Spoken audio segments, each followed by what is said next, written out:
mga naging resource persons.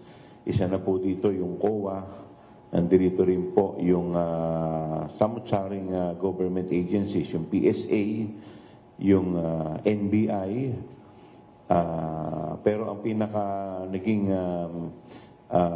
main event ng nasabing hearing ay yung naging salaysay po at pagdalo po ng resource person na sa katauhan po ni Mr. Ramil Madriaga, kung saan sinalaysay po niya yung mga nangyari at kung ano po in-establish po niya doon yung kanyang relasyon sa pamilya ng mga Duterte, kung paano niya nakilala ang ating dating presidente, kung paano siya na-connect ng dating presidente sa ating vice-presidente, at kung ano po ang kanyang mga naging partisipasyon hanggang sa pagkalap ng mga campaign donation, sa pagkampanya, at pati po sa mga pagdidistribute ng mga tinatawag po nating duffel bag.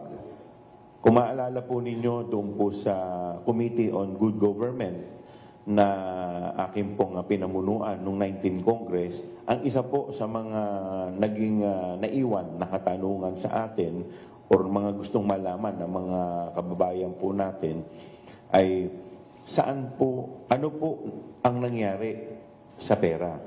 Nasaan ang pera, yung 125 million? Base po sa mga naging salaysay nun, uli pong nalaman natin na yung pagkatapos po i-withdraw sa mga bangko ng mga SDO o yung tinatawag nating Special Disbursing Officer sa katauhan po ni Acosta, SDO Acosta at saka ni SDO Fajarda, ang mga pera po ay binigay po nila at pinagkatiwala po sa dalawang security personnel o head ng security sa katauhan ni Colonel Nolasco at ni Colonel La Chica, base po sa kautusan ng ating Vice President. So dito po natapos ang salaysay. At ito po, ngayon po, yung katanungan na saan na dinala yung pera pagkatapos kay Nolasco at ni La Chica, dito po sinalaysay ni Madriaga kung saan dinistribute yung pera na hinawakan ni Nolasco at ni La Chica. Base sa kanyang salaysay, ito po ay dinistribute sa 3 site. Isa po doon sa San Pablo, Laguna, kung saan siya po ay nagbagsak ng isang malaking duffel bag. Pangalawa po, doon po sa Office of the Ombudsman, nagbagsak po siya doon. At doon po sa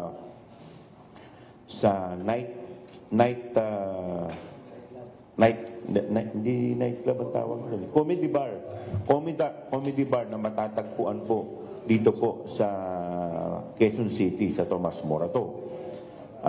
Na pag-aari or apparently na kanya pong ibinigay sa kaklase o sa USEC o ASEC ng DepEd sa katauhan po ni Monsayak, ni Attorney Reynold Monsayak. So, yan po yung naging kabuuan po ng kwento nung nakaraan. Nung pong pangalawang hearing, another masasabi po natin na another explosive hearing dahil dito naman po, puro numero po ang pinag-usapan. Kung saan unang-una po, lumabas po ang SALN ng ating Vice Presidente. Dito po nakita po natin ang paglobo mula po nung siya po ay Vice Mayor noong 2007 na kung saan siya po ay nagdeklara ng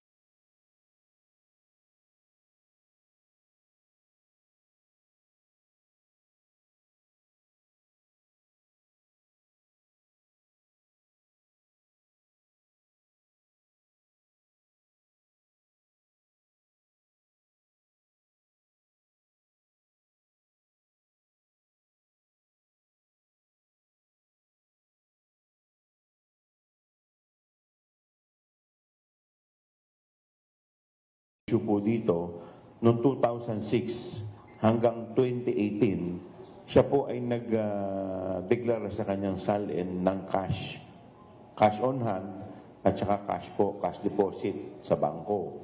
Pero surprisingly, noong 2019 hanggang 2024, o makaraan ng anim na taon na sunod-sunod sa kanya pong SALN, wala po siyang dineklara na kahit na isa o kahit na 5 butas na cash on hand at saka cash po sa bangko.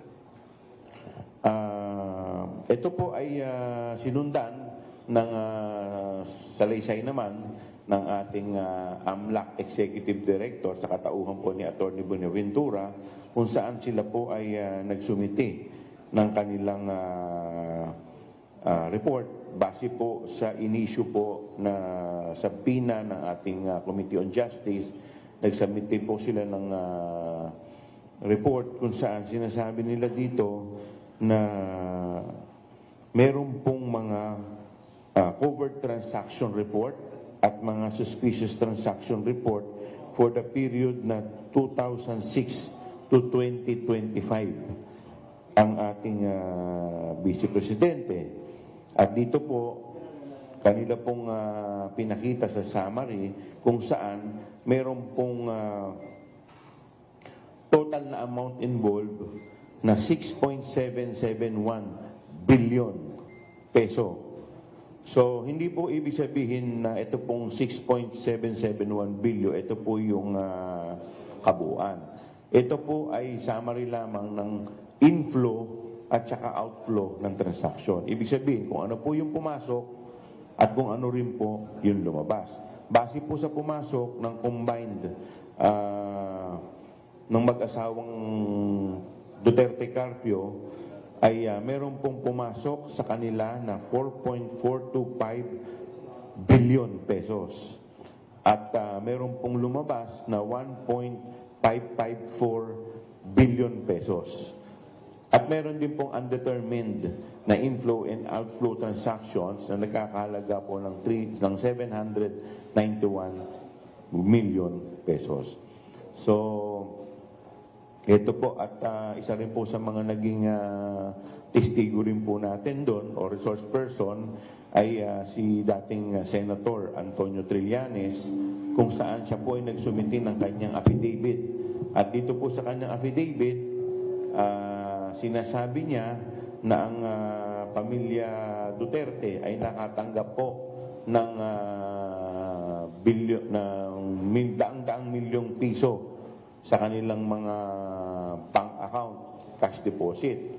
At sabi po niya sa kanyang salaysay na ang kabuuang halaga po na pumasok at dumaloy sa bank account ng mag-amang Duterte na si dating Pangulong Rodrigo Duterte at si Sara Duterte ay pumapalo po sa 2.4 billion pesos. So, at ang isa pa po sa mga kanyang sinabi dito ay nakatanggap din daw po ang magkakapatid, ang pamilyang Duterte ng deposit galing po kay Sammy Uy. So, ang isang controversial na si Sammy Uy. So, yan po yung naging kabuuan po nung dalawang hearing. At isa rin po sa mga napatawag natin noong nakaraang hearing ay yung SEC, kung saan narinig po natin na halos lahat po ng mga negosyo ng mag-asawang Sara at saka Mans ay kung hindi naman po lugi, nagdeklara po ng lugi, ay maliit lamang po ang kinikita. Hindi po commensurate sa numero na kanilang na lumalabas po sa kanilang SALN at saka report ng AMLAC. So, sa susunod na hearing po, tapos na po tayo sa usapin ng confidential fund, tapos na rin po tayo sa ill-gotten wealth. So, yung susunod na hearing po, ang magiging topic na po natin dito, magiging issue or grounds na aming pong tatalakayin ay tungkol po dun sa threat or destabilization. Kung saan po sinagday na po ang National Bureau of Investigation para makapagbigay po ng report base po sa naging investigasyon nila doon po sa threat na ginawa po sa ating Pangulo sa ating pong First Lady at sa dating Speaker of the House po.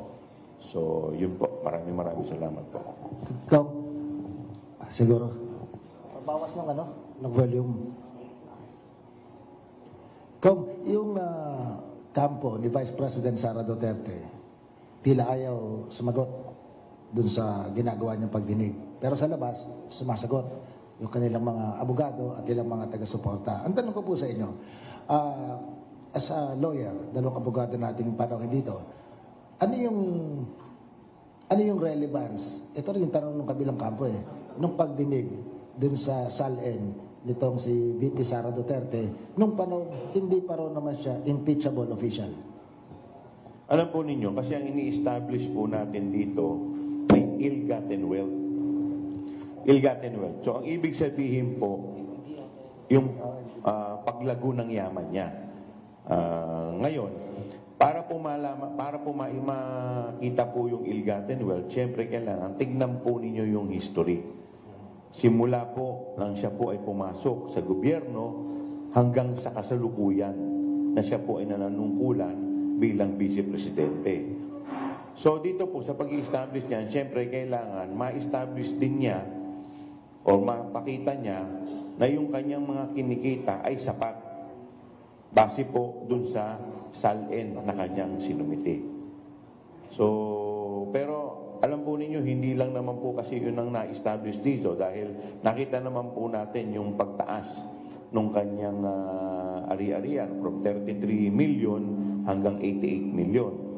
Pero hindi naman po rin yun ang maaaring sabihin nila, maliit lang naman yung diferensya, maliit lang naman yung taas over the years. Pero paano po ipaliliwanag? Yung numero po hindi tumutugma dun sa numero naman po ng AMLAC, which is nagdedeklara po ng 4.4 billion na inflow at 1.5 billion na outflow. Ibig sabihin, ito po yung mga pumasok at lumabas. Pero hindi pa po kasi, ito pong nasa AMLAC na nakadeklara, ito po yung mga covert transaction at saka suspicious transaction lamang. Hindi pa po dito kasali yung mga pinasok o diniposito sa kanilang account na mas mababa sa covert transaction. Kasi pag sinabi mong covert transaction, ibig sabihin po niyan, 500,000 pataas. So, pagka 500,000 pataas po, talaga nare-report po yan sa AMLAC ng bangko. Pero pagka mga below that, hindi po yun nare-report. So, iba pa po yung usapin na, kaya ito pong sinasabi po natin, hindi naman po ito ibig sabihin, ito yung total na bank deposit nila. O pwede pong mas malaki pa po dito. Siguro po, but singi tayo ng paamahan na mag-pause muna tayo ng 5 minutes. Tulungan nyo na yung technician doon.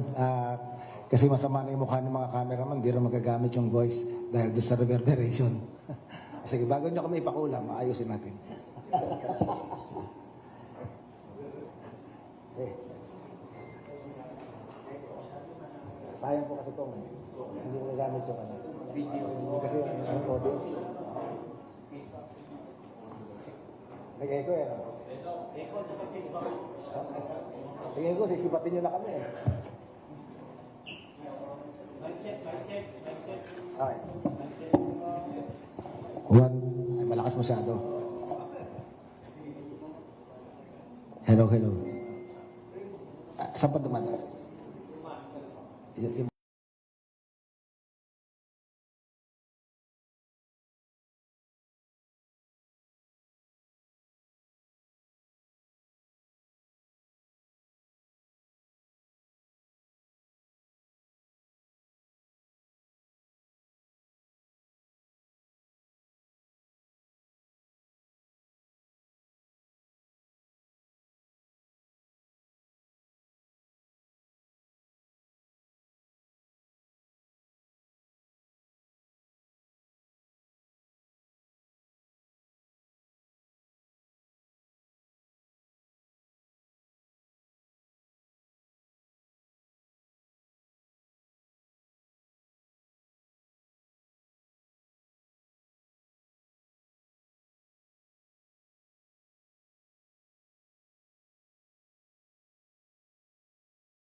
benefits bilang government po ay hindi pa po naibigay yung kanyang mga benefits bilang government employee. So, syempre hindi mo maaalis no na may mga ganitong pressure sa mga nag-iimbestiga nung nakarang administrasyon.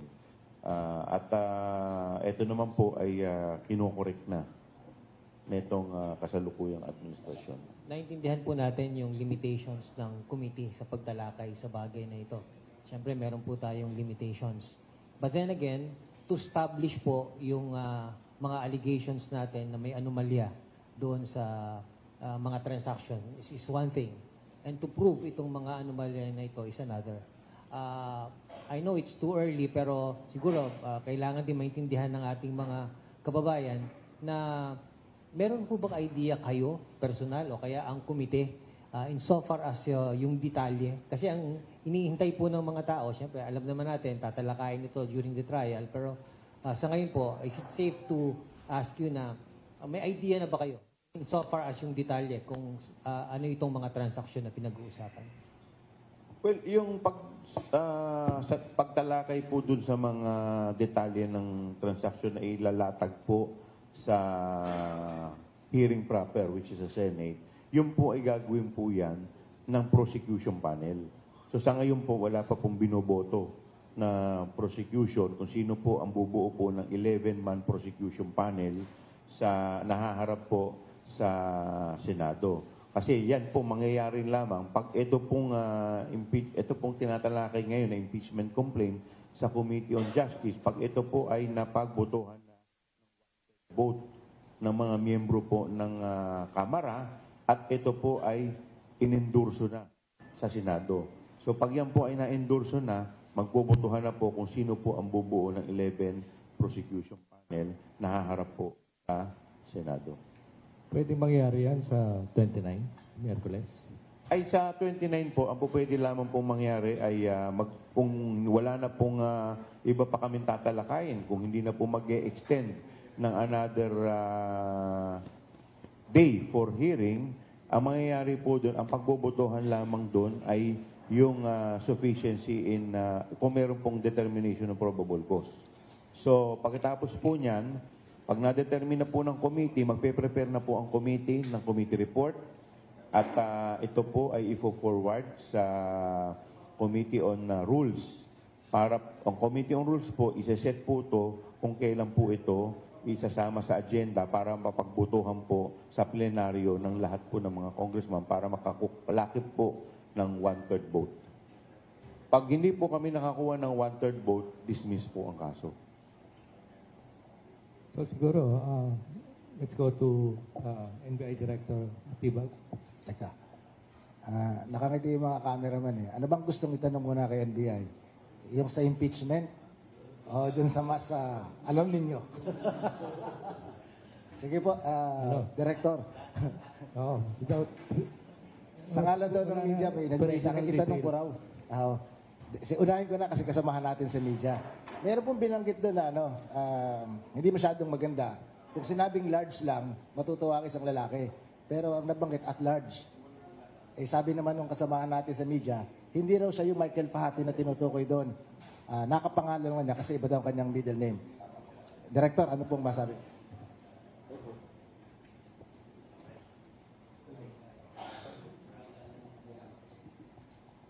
Magandang umaga po. Una sa lahat, maraming salamat po sa inyong imbitasyon at para po doon sa katanungan sa atin, kausap ko po si Michael Pahati na reporter at yan o, kakilala ko na matagal na. Hindi ho siya yun dahil tama po, Diaz Siopil at saka ang buong pangalan niya, Romel Michael Pahatin po. Yung pong Michael Pahatin na nandoon sa dokumento na aming nakuha, base rin sa naging pagsusuri, pagsisiyasat at trade na ginawa namin, ay ibang tao po. At naipangako ko nga po kay dito sa Michael Pahati na reporter na kaibigan natin na taga-media na babanggitin ko yun. Kaya kahit di po naitanong, ay talagang liliwanagin ko na hindi po siya yun. Ano po?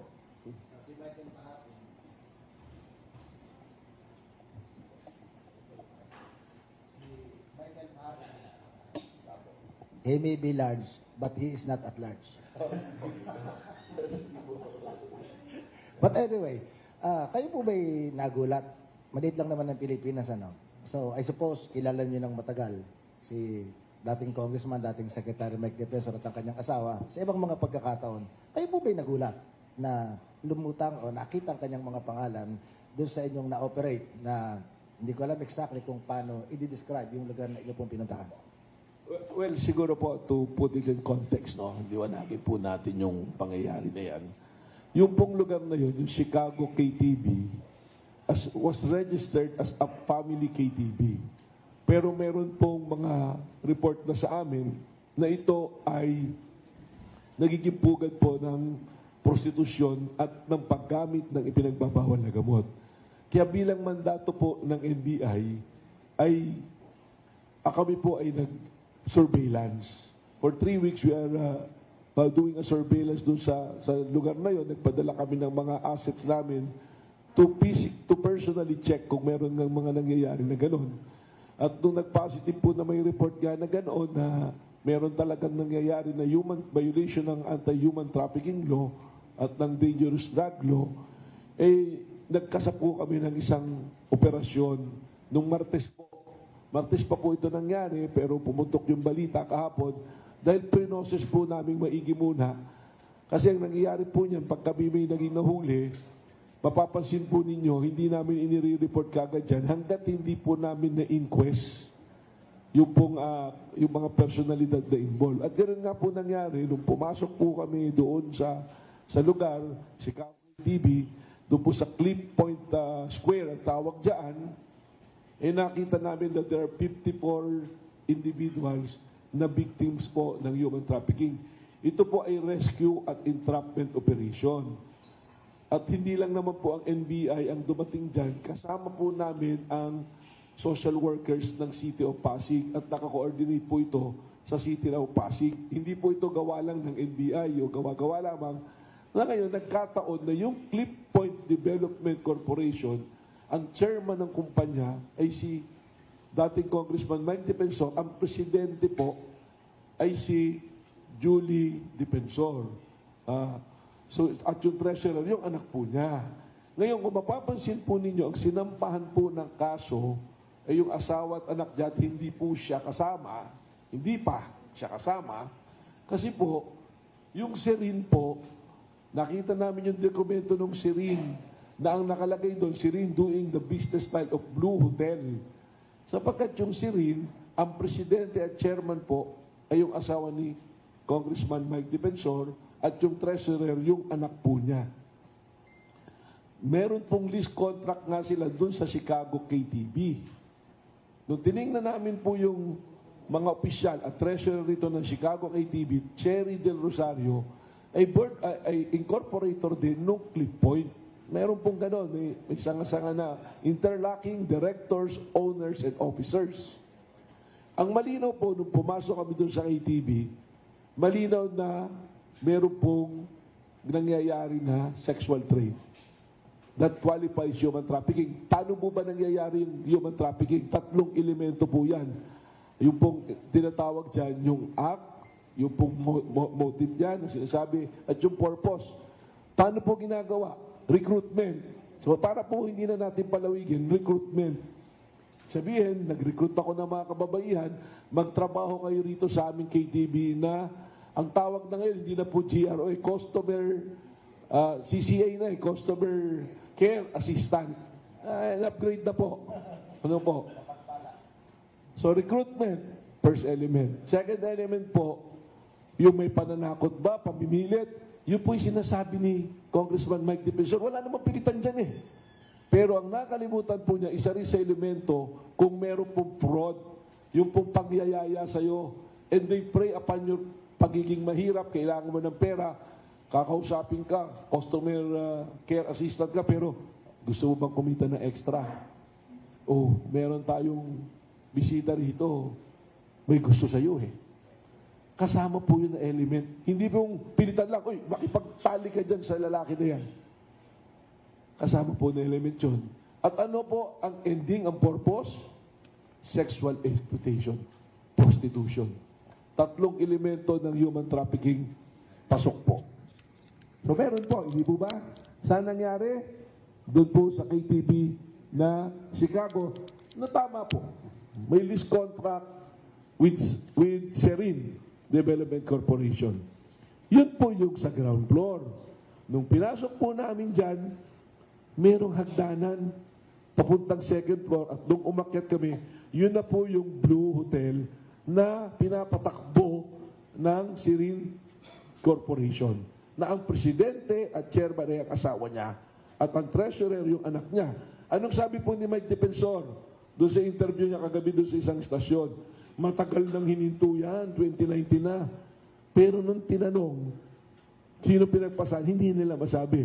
Kasi nungalingan po. Hawak ko po ang dokumento, ang lease contract was signed 2025, ang nakapirma, asawa po niya. At ang business permit po nila sa Pasig, si Rin pa rin, for 2026. Sino po kayo na nagsisinungaling? Daw ay challenge by defensor. Pati po yung asawa niya, huwag nating dalhin sa usapin ng politika at huwag pong sabihin na dinala ko ang pamilya mo dahil sa politika. Ikaw ang naglagay sa pamilya mo dyan sa negosyong yan.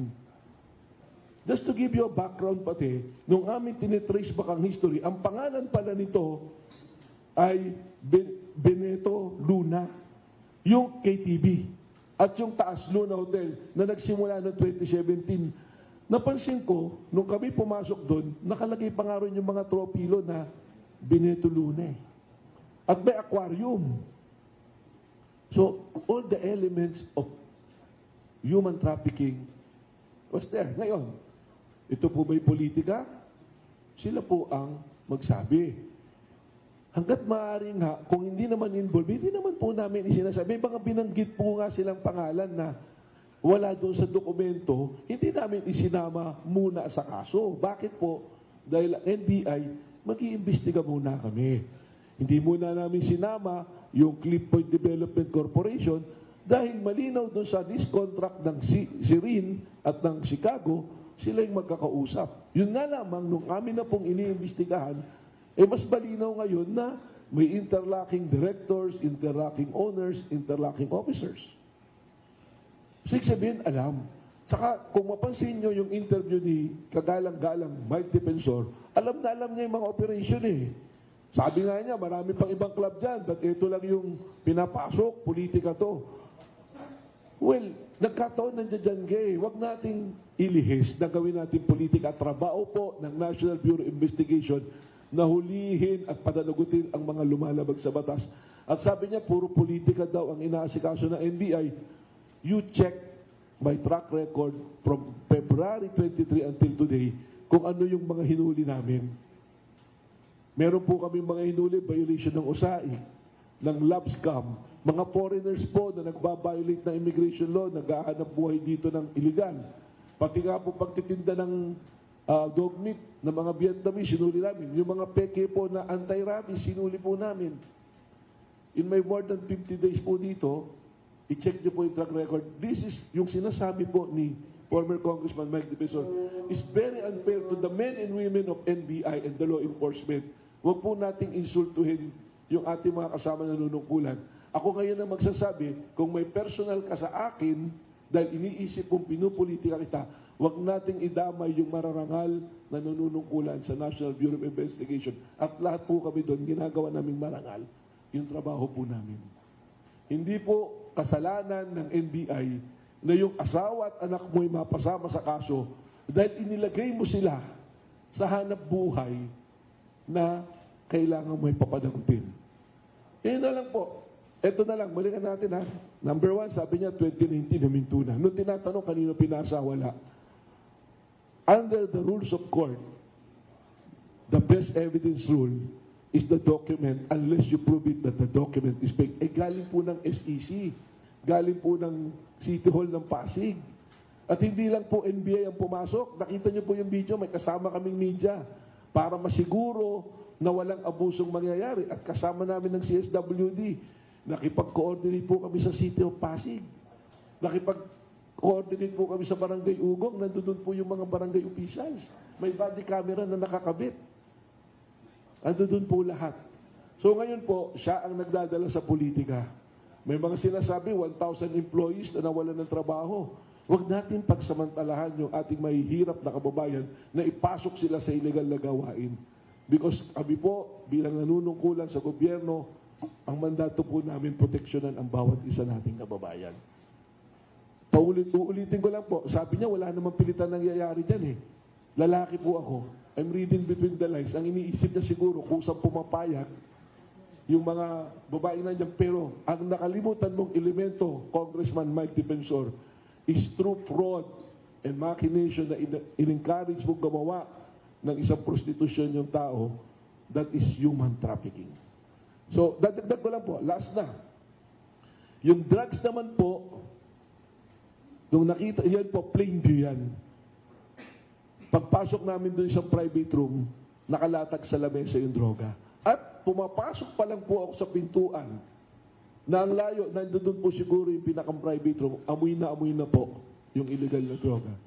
And you are allowing it to happen. So yun lang po. Salamat po. Director, may nabanggit kayong isang bagay na elemento ng prostitution. Para doon may innocence or ignorance, ano pong kinalaman ng aquarium para masabing may prostitution na nagaganap? Ano po ba yung aquarium? Doon na po papasok yun na namimili eh. May salamin po yan. Pinagbawal na yan eh. Sa human trafficking, bawal yung may ganyan. Allowed talaga naman po na magkaroon ng KTV for fun. Pero yung ilalako mo, para mo inilalako yung mga babae eh. Para mong ginagawa na object eh. That is the very purpose of anti-human trafficking eh. Kung hindi po nakakapasok sa gano'n, makakapanood ng balita, describe po kayo yung aquarium na yun. Pagpasok po, ang term po ron, aquarium dahil salamin eh. Tapos makikita mo, nandun yung, nakaupo dun yung mga babae. Tapos yung mga darating na potential na mga customer, mamimili doon, kakausapin yung pinakang, ang tawag doon, ang pamasang, pero yung parang sila yung manager na tinatawag, magta-transaksyon. Pag nayari na yung transaksyon, daan na sa backdoor, akyat na. Yung taas po mga kama ha, hotel talaga siya. Meron pa isang violation na hindi namin naisama, na iahabol namin under the Tourism Act of 2009. Kung meron pong foreigner na mag-check-in at hotel operation ka, kailangan kunin mo yung passport, kuhain mo ng copy at i-record mo. Eh meron pong Taiwanese na nag-avail ng sexual service po sa isa po sa mga nandoon sa 54 po.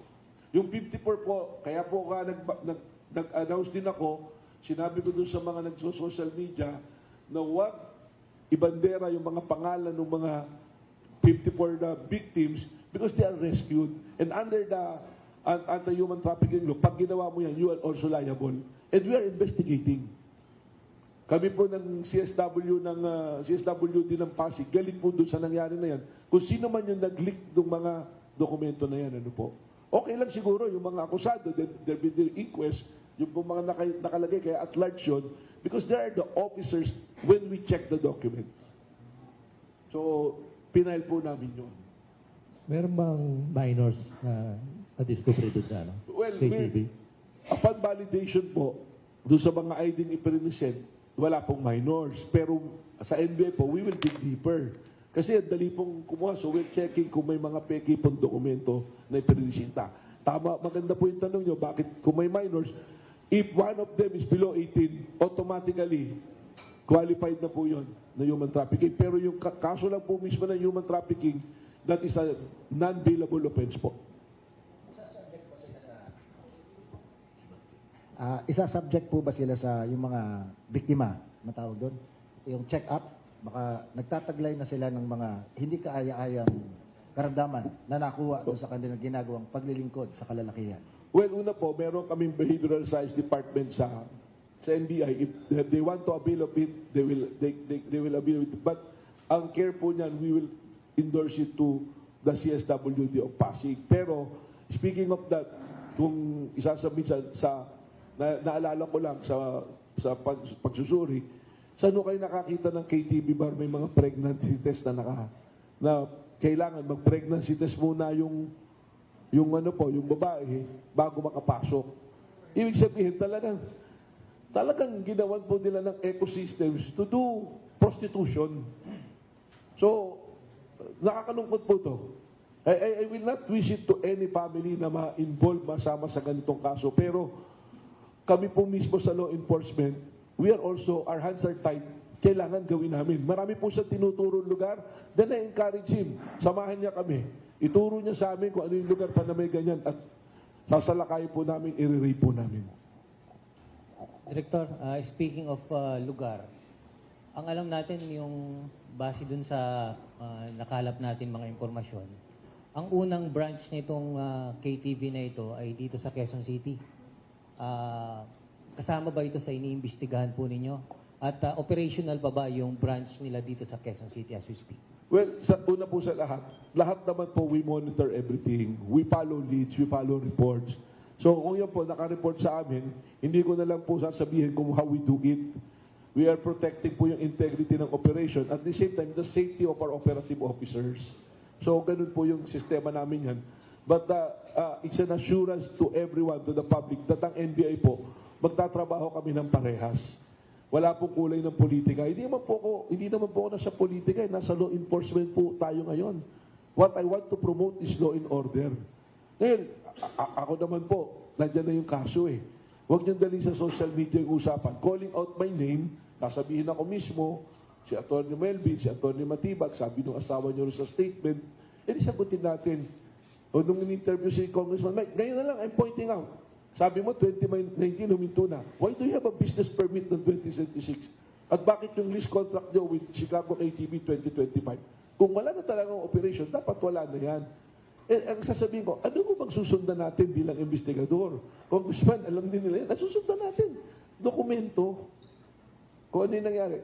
So, isa lang po natin. May nangyari, hindi naman niya tinanggi na merong nangyari prostitution na naganap. Ang sabi lang niya, walang pilitan. So, may nangyari. So, paano ni recruitment? First element, di ba? Na nag-recruit. Second element means, di ba? Pumasok doon na ang trabaho, customer care assistant. Tapos, in-encourage mo by offering money. Second element. Pangatlo purpose, para makipagtalik. Prostitution. All the elements are present. Hindi naman tinanggi yun. Ang tinatanggi nila, matagal na raw wala sa kanila, hindi sila. O, eto ngayon. The document is speaking. 2026, may business permit kayo, si RIN Corporation, under the business style of Blue Hotel. So, paano ngayon? I think that the case is clear.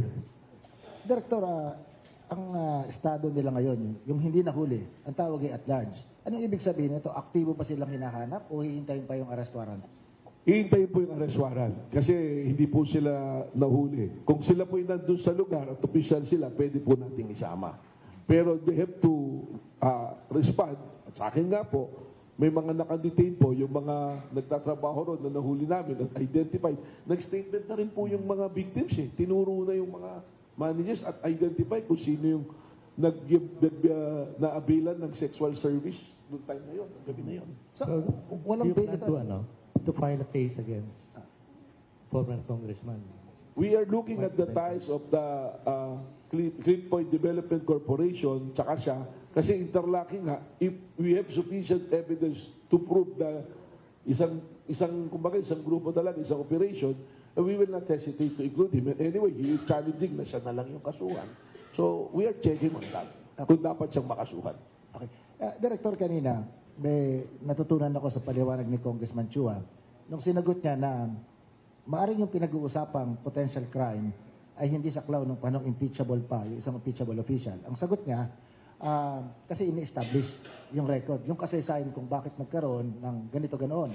Ang tanong ko po sa inyo, kaugnay sa kasong yan ni Ginoong Mike Defensor, tiningnan niyo rin po ba ang background nila na nung mga nakalipas na panahon, kung sila po ba'y madalas na nagsisimba tuwing araw ng linggo o kaya naman may pagkakasangkot na rin sa ganitong tila ginagamit ang alindog ng kababaihan? Well, tinitingnan po namin yung history. Ang tinitingnan namin, sino ba yung may-ari ng binetulunan noon at ano yung Luna Hotel. So if we try to establish yung mga connections na yun, that will be a basis. Pero naman po yung behavior naman, yung mga pagsisimba, tsaka yung mga dating gawain, and that is to establish somehow the credibility na later on pa naman po papasok yan doon pa po siguro sa court. Ano? Pero maganda po yung point niya kasi sa akin, kagaya ko, tinitingnan nila sa akin is dati kong politiko. Nasa PDP laban ako. Di dapat nga matuwa sila dahil kakampi ko dati na ako kaya nga nagkaroon sila ng PDP laban dahil kay Atty. Matibag. Dapat yun nga yung tingnan. And speaking of that, na yung po tinitingnan, ako po, abogado tayo. Kayo po, tanungin ko. And I direct this question to Mike Defensor and to his wife and the entire family at sa inyo po lahat na kasama na lahat from whatever source. I direct this question. Put yourself na kayo ho may-ari ng isang establishmento. Kayo po, halimbawa, kayo ang may-ari nito. At ipinaupahan niyo po sa akin na ginamit ko po itong drug den, prostitution den. Lihis doon sa ating agreement na bawal magdala ng ganun. Pero wala kayong magawa dahil malakas ako eh. Bigla po akong niraid ng NBI, ng pulis, sinuli ko. Magagalit po ba kayo rin sa ng huli o matutuwa kayo? Hindi po ba dapat tutuwa si Mike Defensor na sila yung may-ari ng lugar, pinaupahan nila, ginamit pala sa kasamaan, at hinuli ng NBI, baka dapat tinawagan ako ni Mike Defensor, salamat. At hininto nyo ang illegal na gawin niya. Hindi eh. Sinabi niya, politika to. Yun po yun, napanood yung interview niya eh. Ang nakakatuwa lang po sa interview niya, sa lahat ng sinabi niya nung sa interview na nung ina-analyze ko, Kong Joel, ang nagustuhan ko lang at baka pari ko sang ayunan, baka mas maganda sa imong galing. Matalinong tao daw si Atty. Matibag. So, baka doon ako mag-agree. Pero kung sasabihin po ni Kong Joel na oo, baka at least may confirmation sa ibang tao. Pero siya nagsabi noon. Director, yung lugar po na yun sits on a sequestered property kung di ako nagkakamali po. At yung lugar po na yun, isang building po yun, di po ba? At merong iba-ibang mga establishmento. Ibig pong sabihin, yung kabuuan ba ng compound, na-establish na ba natin na pag-aari ni dating congressman at yung mga ibang mga establishmentong nandun, siya rin po bang nagpapatakbo?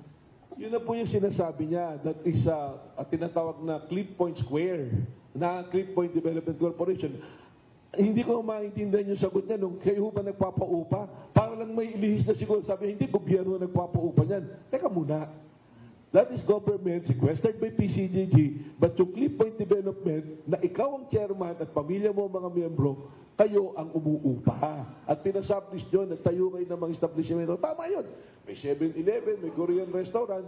Okay lang yun, wala silang illegal na ginagawa eh. Pero wag nating ilihis.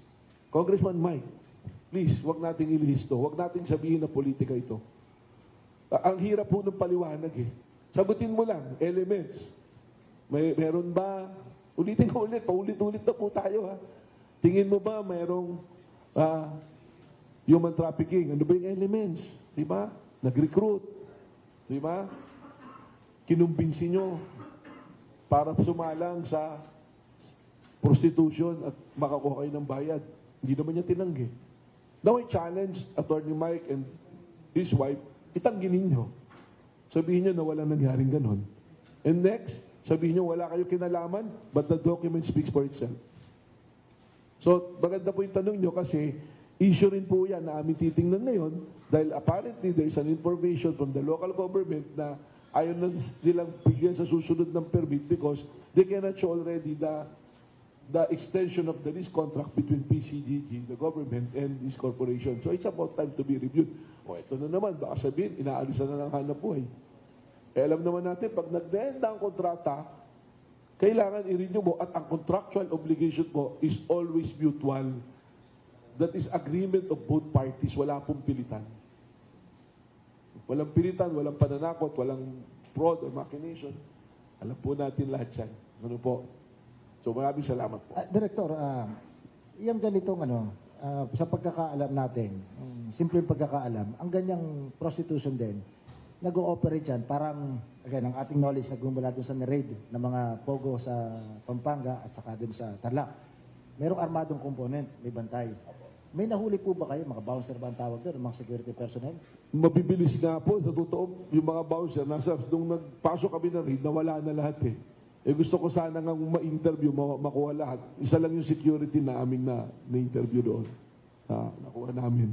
Yung mga bouncer siguro, nung nakitang may maraming sasakyan na dumating, bigla na nagpiglasan, nawala lahat. Pero kayo po ay NBI. I suppose na bago dumating yung main troop na magre-raid, nakuha niyo na video o larawan ng lugar. Meron na po, na-casing na po yan, kumpleto na po yan.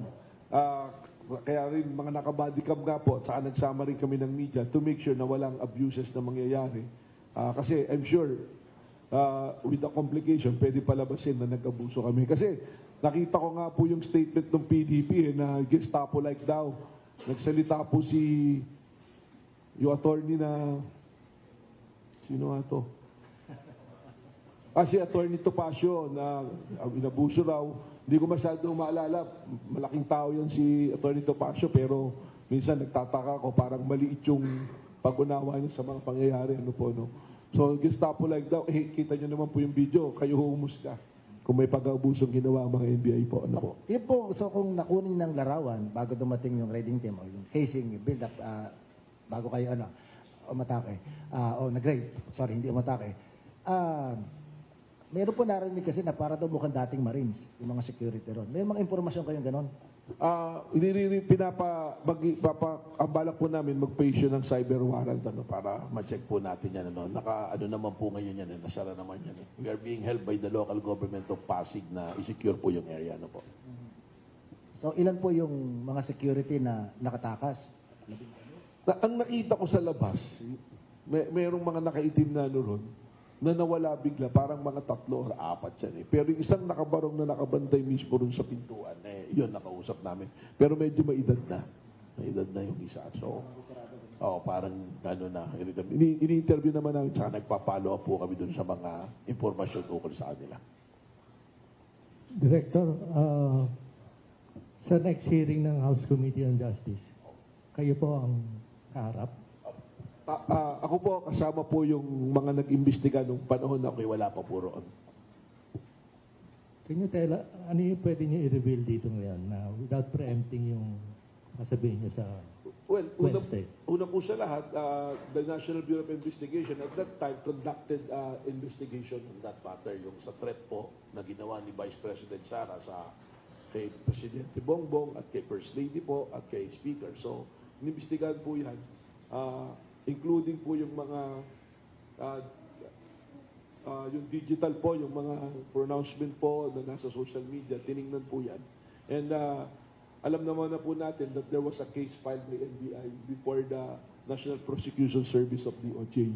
So, that will cover testimony and we will also bring the documents at saka video recordings na pina-authenticate po sa National Bureau of Investigation. Ano yung pwede niyo sabihin niya?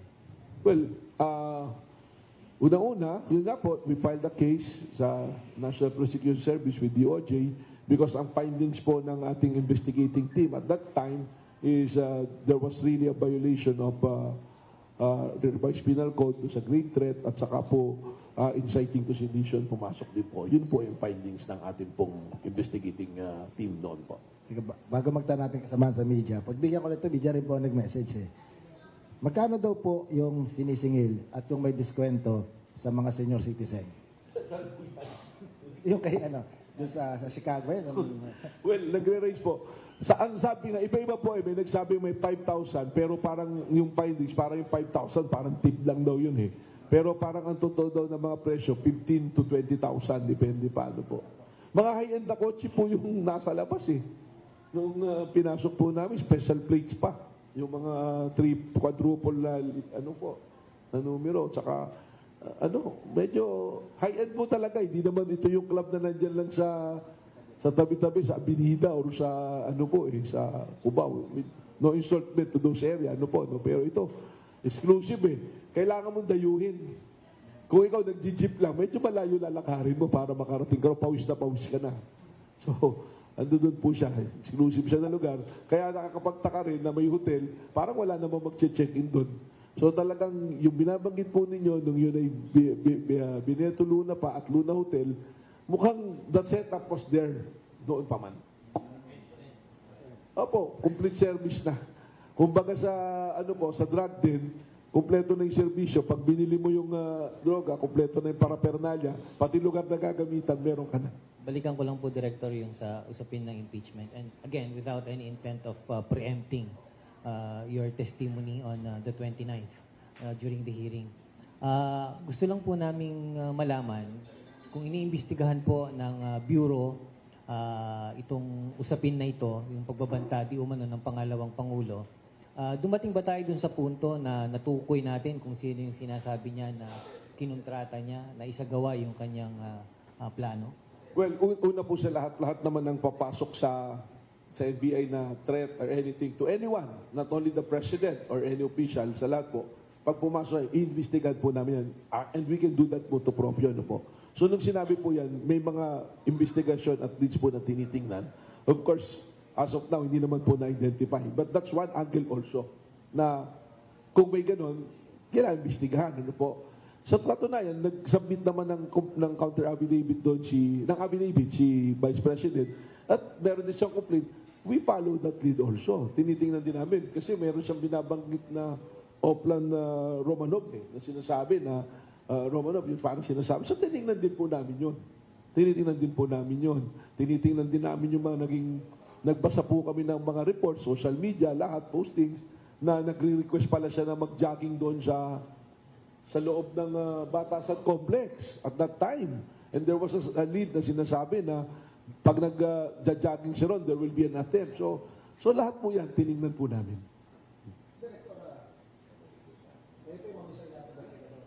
Yung term na Romanov, kami pong nakabasa ng konti na kasaysayan. Ito yung yung Tsar ng Russia. Ay, alam naman po natin kung sinong mahilig sa mga Russian na salita. Nanggaling naman ako dyan, nakasama natin yan.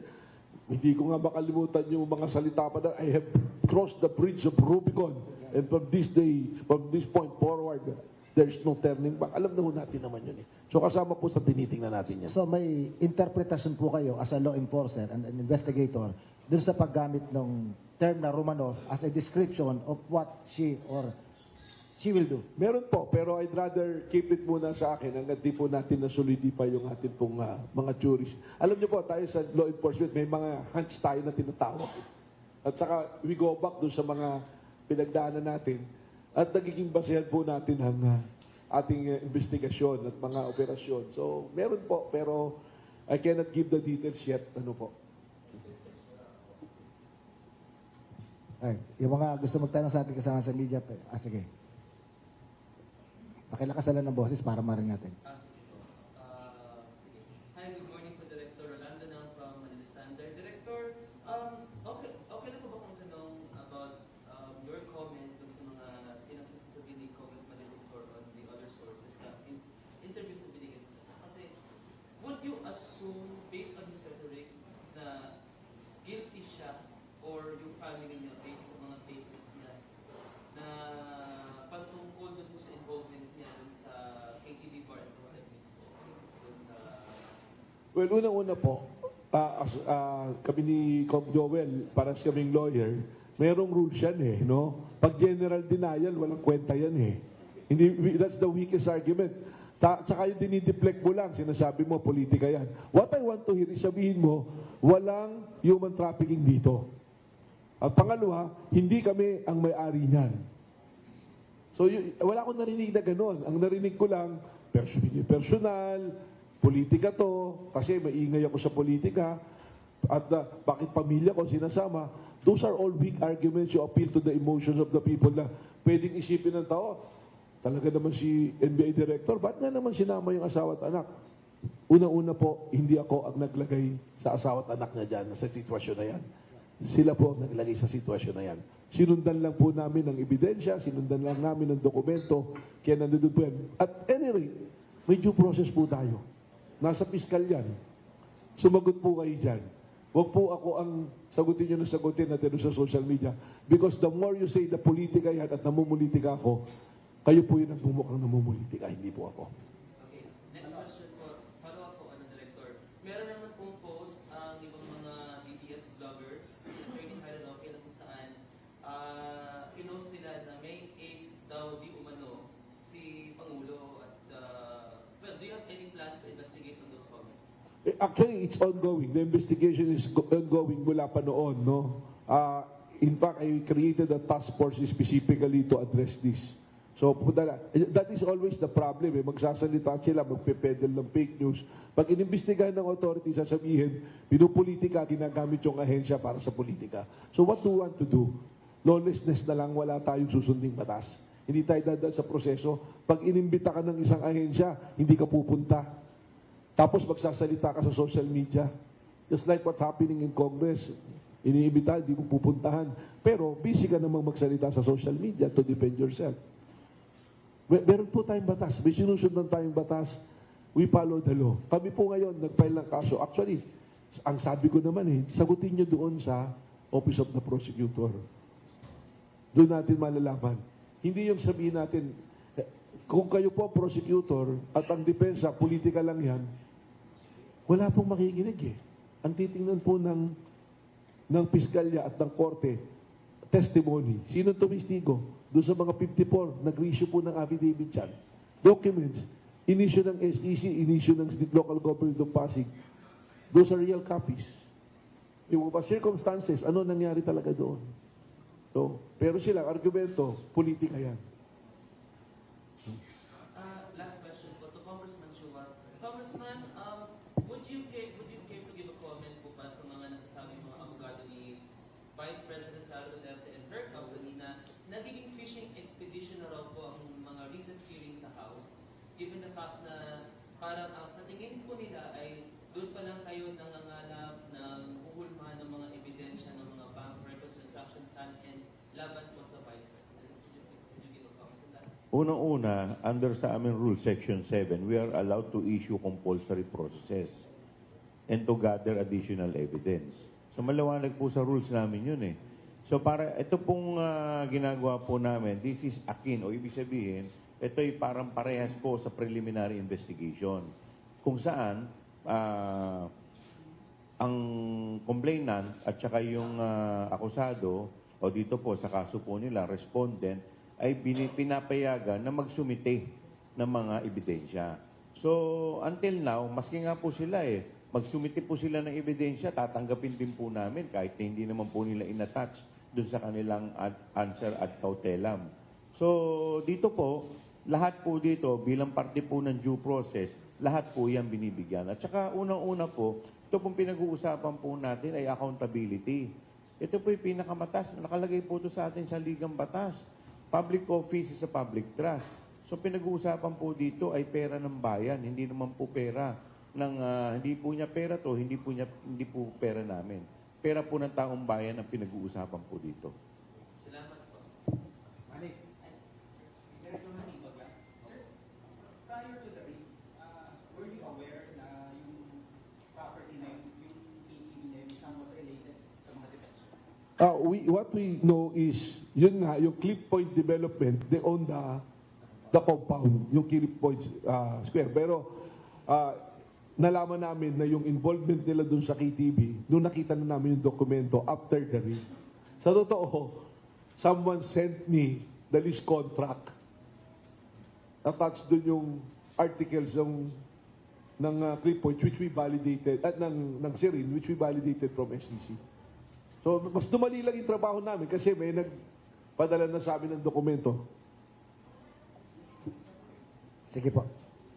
Pakilakasan lang ng boss at pakilala. Magandang umaga po, Executive Director and Ako po si Kenneth from the Philippine Daily Inquirer. Director, pero po lang sana yung nabanggit na kanina, the NBI's report on its threats, on the Vice President's threats to President Marcos. So could you elaborate more on yung naging findings ng NBI? Well, we determined that there is reason to file cases. Ibig sabihin, the elements, ganun yan when you file a case, ang tinitingnan mo lagi yung elements ng krimen So, we find, based on the actuations and those investigation, the elements are complete. So, dinala namin sa Piskalya. And the Piskalya, which is the National Prosecution Service, they'll be the one to determine if there is iba na yung standard ngayon doon sa DOJ, reasonable certainty of conviction, di ba? Yun na yung sinasabi. So at that time, what we determined, tingin namin there's enough probable cause to to indict the Vice President on grave threat and inciting to sedition. Sir, could you expound kung anong mga elements ito? And anong crimes allegedly committed? Well, grave threat, kasi there is a threat to somebody, yan yung sinasabi ng Revised Penal Code, and the threat, naapektuhan yung tao na yun, ipag-threaten, di ba?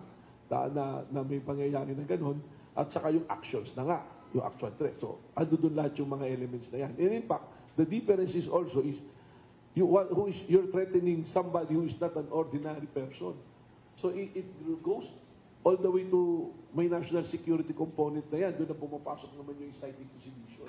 Kaya pinag but of course, the end of the day, it's the National Prosecution Service, the DOJ, who will determine kung tama yung aming findings and enough the case to be filed in court.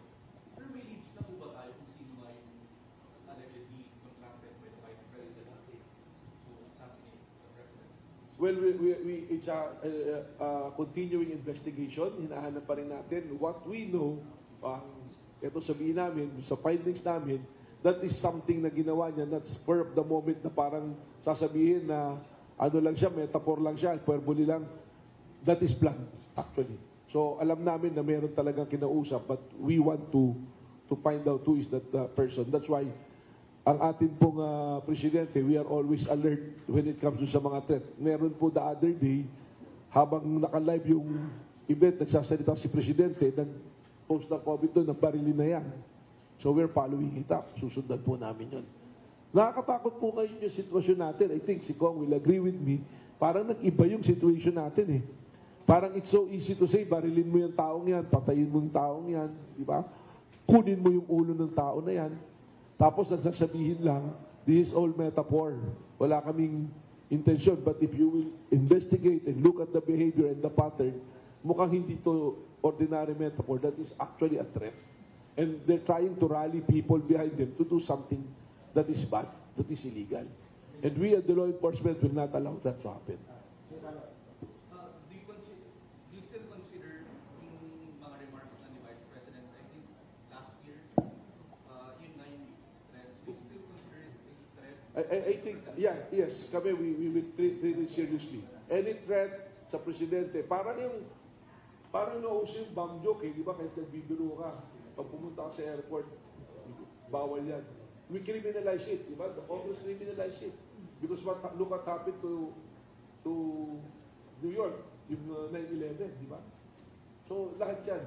It's not a good habit na mag-joke ka ng ganun eh. You cannot separate already what's a joke and what is real.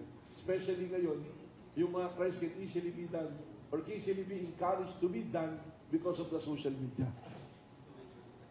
Sir, for Kong Chuba po, sir, could such remarks by the Vice President be considered an impeachable offense? Una-una, titingnan natin yung grounds. Dalawang grounds po ang lumalabas dito po sa threat, no? Unang-una, culpable violation of the Constitution. Bakit po sinabing culpable violation of the Constitution? Kung titingnan po ninyo ang ating saligang batas, nandoon po nakapaloob dito yung oath of office ng ating Pangulo at ng ating pangalawang Pangulo. At doon sa kanilang oath of office, maliwanag na sinasabi po nila na susunod po sila sa ating saligang batas, which is yung ating Constitution, at sa lahat ng mga batas. So dito po, meron pong threat. Maliwanag po, ang tinetreaten po dito, Pangulo. Alam po ninyo, kakaiba po ito. Bakit po? Kasi po, ang tinetreaten po dito ay ang ating Pangulo. Ang ating Pangulo po ang nagrepresenta ng ating bansa, ng bawat Pilipino. At ang nagbibigay po ng threat ay ang pangalawang Pangulo, yung magiging constitutional successor ng ating Pangulo. Kaya ito po ay hindi po pwedeng baliwalain. Ito po ay isang seryosong bagay na hindi po pwedeng palalagpasin. Pangalawa po, betrayal of public trust. Dahil ang Pangulo po natin ay hinalal ng taong bayan. So could you imagine ang Pangulo, ang head of the state, ang head ng ating bansa, ay tinetreten ng pangalawang Pangulo? So hindi po ba pagbebetrayan ng tiwala ng taong bayan dahil ang taong bayan po, binibigyan po sila ng mandato na kaya po sila binoto para ipatupad yung batas. Pero ang lumalabas, sila pa po ang susuway at lalabag sa batas. So maliwanag na maliwanag po yan. Culpable violation of the Constitution and betrayal of public trust. Manny, tapos si Rambo. Ano yung, just to clarify, yung may na-monitor kayo na nagpanta kayo PBBM marili na yan? Yeah, ano yan? Few days ago lang. So, kasi we've been monitoring eh. So, maganda to, this also serves as a warning to the public na ang NBI po, we are monitoring everything. So, meron po na nakalab. So, identify namin yung tao, we're pursuing him. So, once we get him, charges will be filed. Ano po. At saka, syempre po, kailangan namin seryosohin kasi parang it's so ordinary. Para hindi na rin po pamarisan. Naka-live si Presidente doon sa live broadcast niya, may nag-pop up na comment. Doon sa government. Doon, di ba? Oh, sa government portal niya. Tapos sir, yung, ano bang latest status sir nung pinayin yung complaint sa NBI? Ano ba yung status? Saan siya? Yung pinayin yung complaint kay Navy Sara, doon sa related sa tribe. Ano ba Yung status sa NBI? Submitted for resolution. We're praying and we're hoping that the resolution lumabas na siguro in the next month or so, sana para magkaroon na ng pag-usad yung ating justisya. No? Kay Rambo. Merong fear na si Vice President Sara Duterte may yet resign kung overwhelming ang evidence during the Senate trial. Ano yung posibleng magiging ano yan? Medyo political na po yung tanong na yan. So baka si Congressman ang pwede sumagot. Unang-una po, yung kanyang pong pag-resign ay hindi po mag-a-absuelto sa kanya sa pananagutan dahil meron po rin nakaumang sa kanyang kaso sa ating Office of the Ombudsman. In fact, dito po sa Office of the Ombudsman, kaya po siguro hindi pa makausad pagdating po sa kanya dahil siya po ay isang impeachable officer. Opo, inaantay pa po. But insofar as yung other po, no, na mga kasama po dito po sa kaso, po pwede pong umusad. Pero once na siya po ay nag-resign, gugulong na po ang batas. Gugulong na po ang ombudsman. Ito pong kaso pong yan, hindi lamang po ito sa usaping criminal aspect.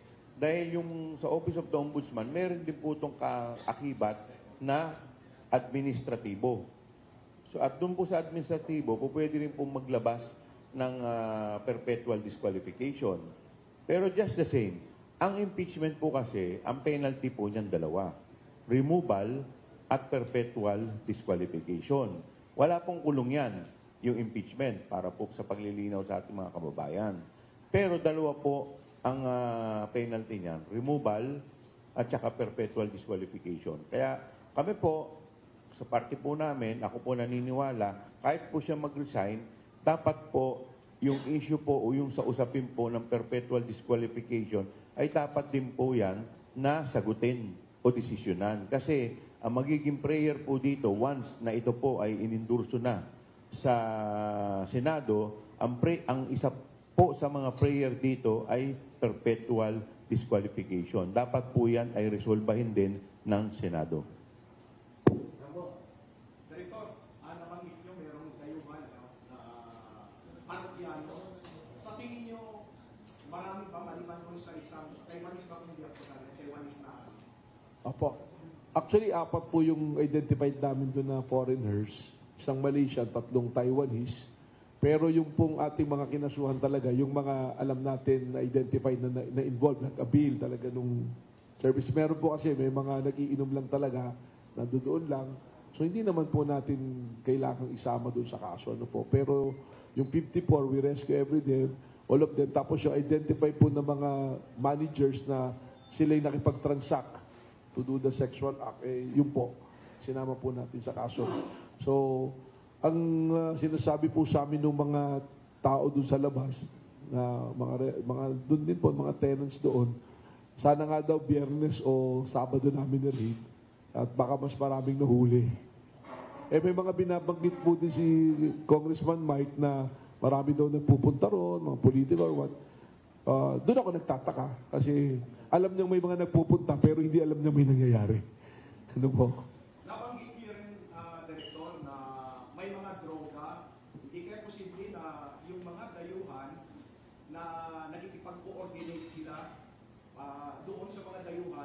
para at least even out itong mga kababaihan dito sa atin? Well, gano'n na nga po yung nangyari na yung ating po mga babae na doon na nagtatrabaho na ang tawag ay customer care assistant, eh, iniaalok nila. Kaya nga po yun, balik ako doon, yung may aquarium, pagdating, sasalubungin ng manager, ito, pumili ka na dyan, tapos pag may napili, akit na sa taas, doon sa Blue Hotel, tapos yun naman pong drugs, that is incidental to the entrapment and rescue, nakalatag po sa lamesa at saka naamoy talaga. Pero even before that, yung pong aming mga assets na pinadala doon, talagang may report on drugs. That's why that is a joint effort of our Dangerous Drug Division, DDD, Special Task Force Group, STG, Regional Group ng NCR po, at Office of the Director. Ando doon po ako mismo personally during that raid. Ano po?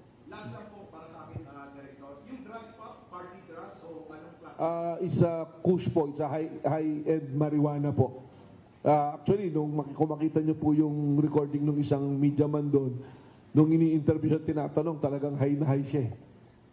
Hindi ko po yung mga kasama niya, ganun din. So, this place, ito pong Chicago KTV, it's really established ngayon po, kahit paano man sabihin, it is a drug den and a prostitution den. Ginawa po nilang ganun. Direk, of the 54 CCAs rescued by the Bureau, meron ho bang foreigner dito sa kanila? Wala po. Puro mga Pilipina po. At most of them, this is a sad story. That's why it strengthened lalo yung sinasabi ko na yung means na pinagsasamantalan yung kahirapan nila. Nung in-interview po namin, most of them, if not all, single mother po. So nakakalungkot po. So ako, again, sina-challenge nila ako na go against na ganito. Ang challenge ko sa kanila, just tell me na walang nangyaring human trafficking dyan. And just tell me na talagang wala kayong kinalaman na hindi nyo alam. Huwag yung sabihin na politika lang because the more you say it, kayo yung namumulitika, hindi ako. Eh, paano po nasabing high-end kung single mother pala?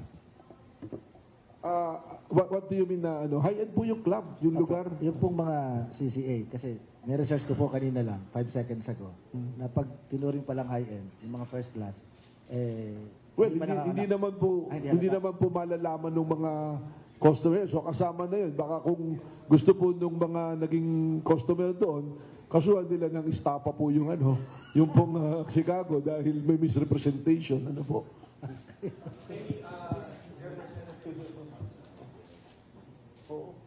Representative Joel Chua, sir, aside dun sa threats, ano pa po yung pwedeng, ano pa yung ibang mapag-uusapan sa April 29? And are you expected to wrap it up? Kung wala na po kaming kung wala na pong member ng Committee on Justice na magre-raise ng question after po ng maisalang ang ating NBI at wala na siguro ipare-recall ng mga resource person, siguro magbobotohan na po kami for the determination of probable cause. Pero NBI lang po yung harap. Sa ngayon, yung pong pagkakalam ko, NBI po yung nakasalang. Congressman Chua, sabi ni Attorney Poa, kaya wala na malagay dun sa line item na cash in hand on hand. Kaya nasa others daw. How do you respond to that, sir? Well, ako, I beg to disagree with him. No? Pero sige, isasakyan ko na po yung kanyang argumento. Nakalagay po dun sa others nila, 5.8 million lang eh. Paano po nila ipaliliwanag yung inflow at outflow na 6.7 billion? Ang layo naman po ng 5.8 million sa 6.7 billion. Sabi kasi ni Attorney Poa, aggregate daw yun. So halimbawa daw, Isama na nga po natin yung lahat eh. Yung buong 88 million eh. Pati lupa, isama na po natin yung 88 million. Paano po niya paliliwanag yung 6.7 billion? question din ni Attorney Poa kung bakit sinasama pa yung SAL NDP Sara noong 2005 hanggang 2007. Hindi pa naman siya impeachable officer that time. Kasi ill-gotten wealth eh. So, syempre, titignan po ninyo yung history. From the time na siya po ay unang naging public official, magkakano ba yung kanyang dineclare na ari-arian? Di po ba? Siyempre, ano po magiging basis natin na ito'y ilgatin kung hindi po natin alam yung history nung public official. So, noong 2007, lumalabas ang kanyang ari-arian, 33 million. O nung siya po ay naging vice president or 20 years, o 19 years. Tama ba? 2007 hanggang 2024. O, mga sabihin mo na, mga ilang taon, naging 88 million. So, yun po yung ini-establish natin. Pero, actually, ito pong figure na to ay dito po kasi sa figure na to, medyo maliit lang. Ang nakakalula po talagang numero, yung inilabas po ng AMLAC. Yun po ang dapat nilang ipaliwanag kung saan po nanggaling yun. Dahil hindi po nagmamatch yung figure nung kanyang SALN, nung kanyang AMLAC, at yung sa SEC na sinasabi ng mga kinita ng kanilang mga negosyo. At ang isa pa pong issue na lumalabas po kasi dito, nung tinignan po natin yung SALN, na isa pong masasabing violation, sa ating pong saligang batas, ang Vice President, ang Presidente, Vice President, Member of the Cabinets, they are not allowed to engage in any business or profession. Dito po, dineclare po niya na siya po ay Board of Director ng isang korporasyon. So, dun lamang po, violation na po. Sa April 29, ilalabas niyo ba ulit yung tax records, yung box? Doon po sa, nagkaroon po kasi ng issue dahil ito po ay tinutulan. Bagamat sumunod po ang commissioner ng BIR na dalhin dahil by virtue of the subpoena, pero ang sinasabi niya, base po sa revenue code, bawal daw po. Pero ako po kasi, personally, although hindi naman po ito yung naging desisyon ng ating mga kasama, sa akin po, allowed. Bakit ko po sinasabi na allowed? Doon po sa ating konstitusyon, ang sinasabi po sa konstitusyon, ang Kongreso ay may exclusive power na gumawa ng sarili naming rules. At doon sa aming rules, kami po ay binibigyan ng pahintulot na mag-issue ng compulsory processes, which is ito pong subpoena. At ito pong BIR, yung ITR po, ito po ay bunga po ng subpoena na binibigay po sa aming kapangyarihan ng rules at ng saligang batas. O kung meron pong conflict doon, between doon sa national law at saka sa constitution, ang mananaig po dyan yung ating saligang batas. But just the same, para hindi na po nila questionin sa Korte Suprema, para hindi na naman po sila mag-apply ng TRO, ito po'y pinagpalibang muna namin. Hindi naman po namin to dinidisregard totally. Ito'y nilay on the table. Kumbaga, nilagay muna dyan sa gilid. So sa April 29, hindi yan Pwede po siguro pagdating po sa Senado, baka po pwede po. Or sa next scheduled hearing, kung pag-uusapan po to, pwede pong pag-usapan. Pero ako po, sa akin po paniniwala, even without the BIR, even without the ITR, medyo yung numero po malalayo. Hindi po nagtutugma-tugma. Yung numero sa SALN, numero sa AMLAC, at numero sa SEC. Sabi ni former BIR Commissioner Kim Menares, pwede ang presidente ang mag-utos na ipapagpaguksan yun. Of course, we do not want the President to engage in this dahil ito po ay constitutional process, dahil ito po ay trabaho po ng Kongreso. Pero aabot po pa kayo dun mag-request kay President? Ako po naniniwala, hindi na po siguro kailangan. Kay NBI Director. Follow ko lang yung punto yan. So, Congressman, parang sinasabi po ninyo, yung laman ng ITR ay importante, but not that important na kinakailangan pang pagtalunan ng mahaba. Tama po kayo. Kasi dito lamang po, yung numero hindi na po nagtutugma eh. More than enough na po eh. Unless, of course, sa susunod na hearing, meron po silang mga paliwanag na masasabi, pero lahat po yan tatanggapin lamang namin kung yan po ay ipipresenta nila sa Committee on Justice at hindi po sa media. Important but not necessary. Important but not necessary doon sa kaso. Tama po kayo. Yung BIR. NBI Director. Sir, yung sinabi nyo kaninang nagsabi na babarilin na yan si Presidente, is that We identified already, sir, as a real account. So, kilala nyo na po yung tao. Yes, we're already pursuing him. Hinahanap namin siya. Lalaki, babae, Lalaki. Oo. lalaki. Tapos nakita nyo sa mga posts niya, ano ba yung mga previous posts niya? Well, Anti-Marcos? yes. Oo. Pero okay lang naman kung ibig sabihin, antay kayo sa isang politiko, pero you don't threat or mag-do harm or to encourage other people to do harm to others kasi that is criminal in nature already. Now that you have identified him, ano ang gagawin ng NBI? Kakasuhan na siya, anong kaso? Huli namin muna tapos kasuhan natin. Ano Oo. po ang reklamo? Well, we will check yung kanyang mga social media so pwede pumasok doon sa CCD and also the threat to the president. That can amount to inciting to sedition also because so yung sinasabi nga ni Kong Joel kanina, hindi ordinaryo tao yung tineteo. If you threat the president, that is the threat to the nation. That is a threat to our national security. Ito lang, no? Idagdag ko lang doon sa mga binabanggit tungkol doon sa threat.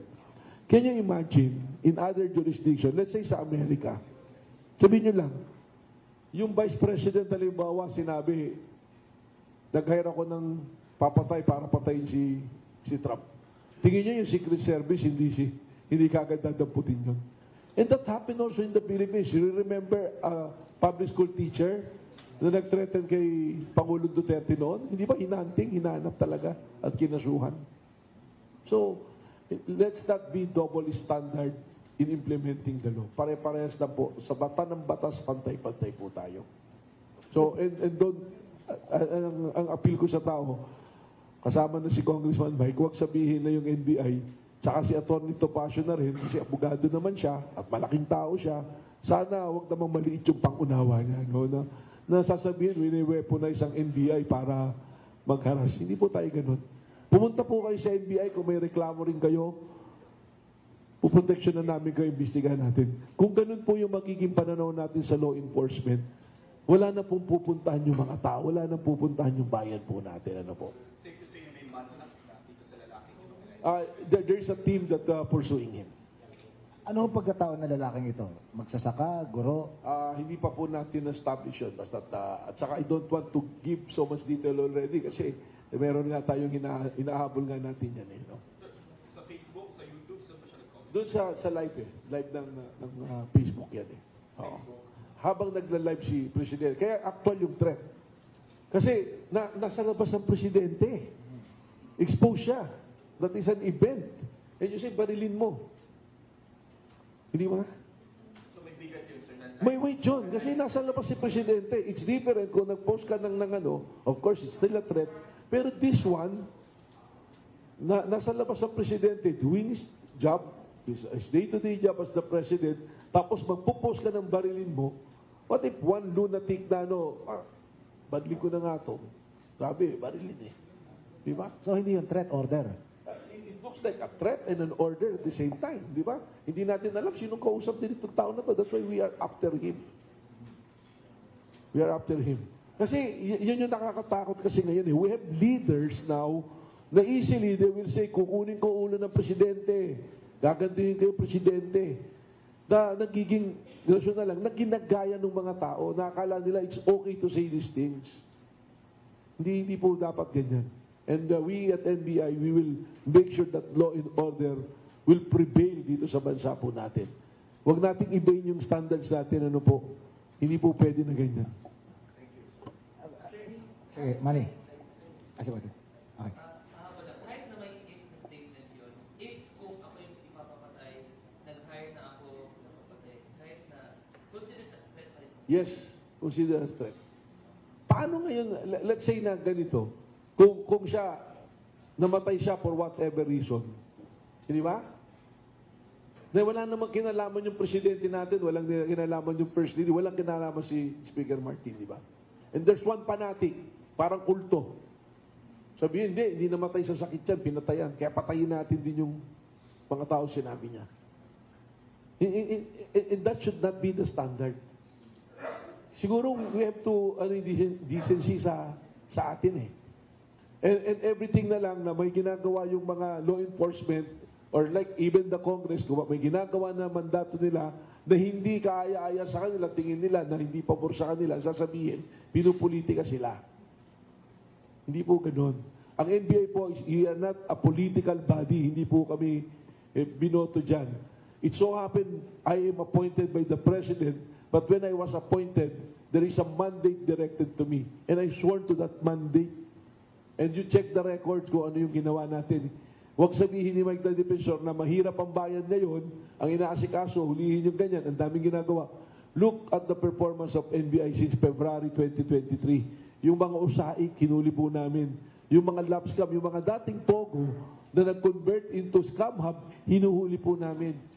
Mga peke na drugs, hinuhuli po namin. Peking doktor, peking abogado. Kahapon lang po, we have operations, agricultural products, isang warehouse na malaki ng onions, hinuli po namin. Oh. Hindi po ba? Yeah.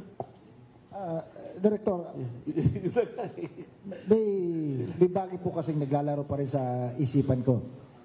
Kasi itong si dating Congressman Mike Defensor, kung sabi nga ng matatandang journalist, may pedigree ang pamilya nito eh. Yung kanyang ama nakilala sa shipping industry. Until now, kilala sila. Meaning to say, hindi naman sila masyadong mahirap. Hindi sila mahirap sa madaling salita. At may involvement sila sa maraming uri ng negosyo. Ang hindi po ma-reconcile sa isip ko, how on earth, yung ganitong hindi naman nagdarahok, papasok doon sa ganong maaring maliit na racket ng prostitution, or maaring mali ang assumption ko, baka hindi naman maliit yung prostitution na yung halaga ng ekonomiyang ito. Pakipaliwanag po. Well, that's also one of the things na inoobserbahan namin. Kasi may report din sa amin dyan, nung Via Luna ngayon at Luna pa, na mas malinaw na ang nagpapatakbo sila, hindi lang siya para, ginamit yan eh. Mga politiko, mga negosyante, mga foreigners na gusto nilang magkaroon ng transaksyon, dyan nila dinadala. Ginagamit nila na, kuha nila dyan. Kaya ka siguro alam niya na may mga politiko nagpupunta, malalaking tao, mga foreigners, he used it for the advantage nila. Ganun yung ano niyan. Yung halaga po, halimbawa, yung halaga na sinasabi nyo, magkano? Let's say na lang, 15,000. Sa isang gabi, kung may transaction siguro 10, magkano yun? That is 150,000.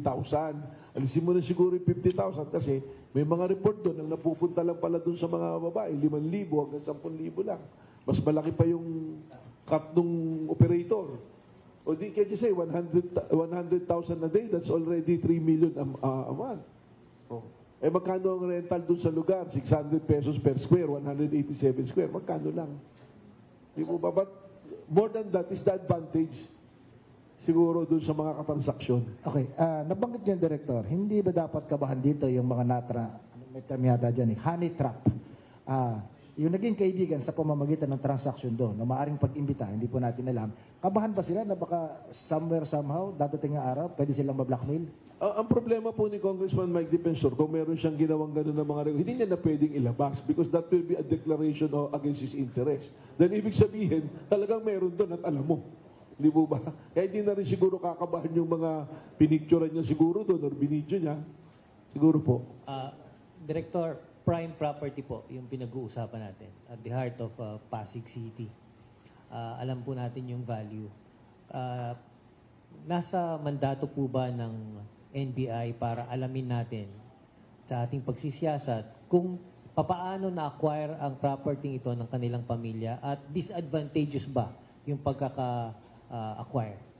Well, unang-una, ang NBI po has a very broad mandate.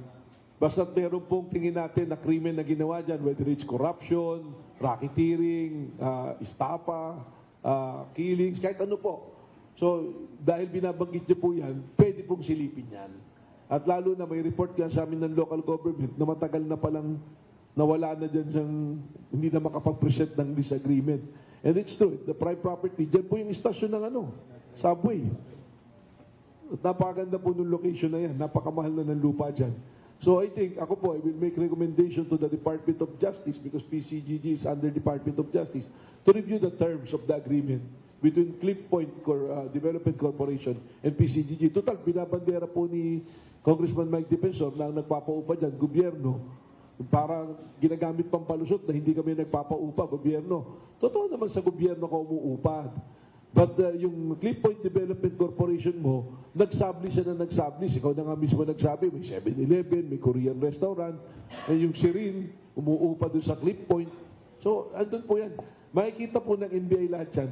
At ang dokumento po, hindi magsisinungaling. Okay. Questions pa? From media? Wala na? Okay. On that note, we'd like to thank 3rd District Manila Representative Joel Chua para dun sa update na hearings ng Committee on Justice sa impeachment case versus Vice President Sara Duterte at NBI Director Melvin Matibag for rich explanation on recent developments dito sa kaso. He is due to appear sa Wednesday sa House Committee on Justice. So, antabayanan na lang natin ano yung magiging revelations on Wednesday. Maraming salamat sa inyo lahat at we'll see you next Saturday.